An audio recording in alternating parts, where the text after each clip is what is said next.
वफाकी दारुल हुकूमत इस्लामाबाद से मैं हूं वकार बका और आज की वीडियो में हम बात करेंगे मर्दों के उस जालिम माशरे के हवाले से।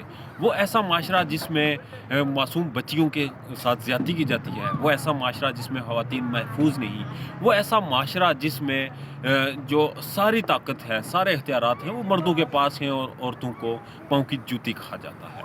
इस मौजू पे वीडियो बनाऊंगा। एक एफआईआर हुई 18 तारीख को, जिसमें यासिर शाह नामी क्रिकेटर पे इल्ज़ाम लगाया गया एक खातून की जानब से कि उनकी बांजी के साथ उन्होंने ज़्यादती की। उनके दोस्त ने ज़्यादती की, फरहान नामी दोस्त ने, और यासिर शाह ने उसकी पुश्तपनाही की और अपनी ख्वाहिशात का भी इजहार किया। ये सारा मामला हुआ। एफआईआर आने के बाद उन खातून से मुसलसल रब्ता करने की कोशिश की गई, मगर उनके नंबर या तो बंद मिले या फिर मसरूफ़। जबकि जो पुलिस के जो एएसआई थे जिनके ज़ेर दस्तखती ये एफआईआर दर्ज हुई, उनसे बात हुई तो उन्होंने भी कहा कि वो ऑफ़िशियली कोई इस हवाले से बात करने से कासिर हैं। ज़ाहिर-सी बात है, एक प्रोसेस चलेगा और एक हाई प्रोफ़ाइल शख़्स को इसमें नॉमिनेट किया गया है, तो वो उसकी वो जो जब तक ये केस क्लियर नहीं होता तो वो मीडिया पे इस तरह की कोई बात नहीं कर सकते जो बिल्कुल एक मक़ूला हो, मफ़रूज़ा हो, या जो सिर्फ़ इल्ज़ाम हो। तो मामला ये हुआ कि एक खातून हैं समीरा बीबी, उन्होंने इल्ज़ाम लगाया कि जो इस्लामाबाद F10 की रहायशी हैं, उन्होंने कहा कि उनको यासिर शाह की तरफ से दावत दी गई, वो लाहौर में गई और अपनी बांजी को साथ लेके गई। लाहौर में यासिर शाह के घर पे खाना था, दावत थी, जो भी था। वहाँ से वो वापस आईं और कुछ अरसा बाद उनकी बांजी की तबीयत ख़राब रहने लगी, और उसके बाद जब उन्होंने उससे पूछताछ की, तो उसने बताया कि यासिर शाह के घर पे यासिर के दोस्त फरहान ने उनसे नंबर लिया था।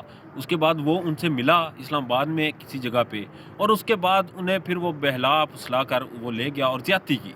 सो कॉल्ड ज़्यादती का लफ्ज़ उन्होंने इस्तेमाल किया, और फिर यासिर शाह इसकी पुश्तपनाही करता रहा। जो भी मामला है, ज़्यादती हुई या नहीं हुई, वो कोर्ट में साबित हो जाएगा। मगर जिस तरह की एफआईआर है, जिस तरह की उसमें इल्ज़ामात लगाए गए, जिसमें यासिर शाह बराह रास्त किसी जगह पे भी उन इल्ज़ामों में भी कहीं भी नज़र नहीं आता कि उसने इसको प्रेशराइज़ किया होगा या किसी तरह का उसकी इन्वॉल्वमेंट होगी।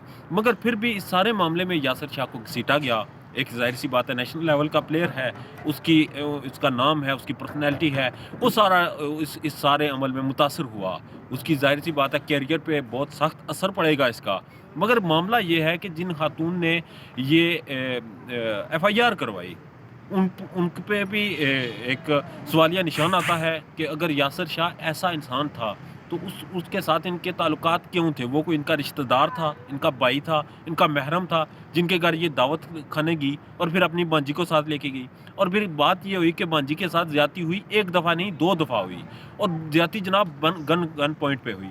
क्या आप सोच सकते हैं कि इस्लामाबाद जैसे शहर में कि कोई इतना ताकतवर है या इतना कोई उसका असर वसूख है कि वो एक मासूम बच्ची को लेके जाता है और गन पॉइंट पे उसके साथ ज़्यादती करता है, रेप करता है, और उसके बाद उसे वो वापस भेज देता है। और इतनी अंधेर नगरी है कि वो बच्ची इस सारे प्रोसेस से गुज़रने के बाद भी अपने घर में नहीं बताती, और उसकी खाला को फिर इल्हाम होता है और उन्हें पता चल जाता है। ये सारी एफआईआर, जितनी मेरी तहकीकात हैं इस पे, जितना मैं समझ सका हूँ, जितना मैंने इस पे कल से रिसर्च की है, ये बोगस है। इसमें सिर्फ़ इल्ज़ाम लगाया गया है और यासिर शाह की शोहरत को नुकसान पहुँचाने की कोशिश की गई है। इसमें अगर कोई मामलात ऐसे हैं तो वो अदालत में साबित हो जाएँगे। अगर फरहान नामी शख़्स ने ज़्यादती की है तो उसके साथ उसे सज़ा का वो हकदार है, और जहाँ तक भी हो सके अदालत उसको सख्त से सख्त सज़ा दे।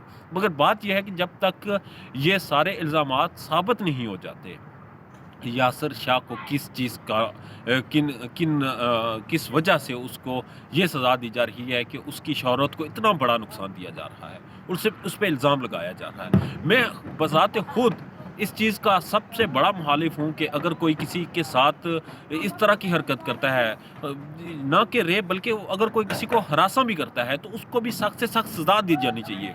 उसको निशाने इबरत बनाना चाहिए। उस पे इंसानी इंसानी हकूक़ के जितने भी कवानीन हैं, उन सब से मुबर्रा होके उसे सज़ा देनी चाहिए। मगर बात ये भी है कि हम ऐसे माशरे में रहते हैं, जहाँ पे किसी मशहूर पे इल्ज़ाम लगा के अटेंशन सीकिंग की जाती है, और अटेंशन सीकिंग के बाद उस बेचारे का करियर तबाह कर दिया जाता है, और उसके बाद फिर जब कोर्ट उसको बेगुनाह साबित करती है और बरी करती है, वो कोर्ट में बेगुनाह साबित हो जाता है, तो तब तक उसके पास कुछ बचता नहीं। تو میری آپ سب سے ایک گزارش ہے کہ جب تک اس کیس کو آخر تک یہ نہیں پہنچ سکتا، عدالتیں جب تک اس کو سزا یا جزا نہیں دے دیتی، تب تک کوئی رائے نہ قائم کیجیے گا، نہ یاسر شاہ کے حوالے سے، نہ ان خاتون کے حوالے سے، نہ اس معصوم بچی کے حوالے سے، اور نہ ہی فرح نامی نوجوان کے حوالے سے۔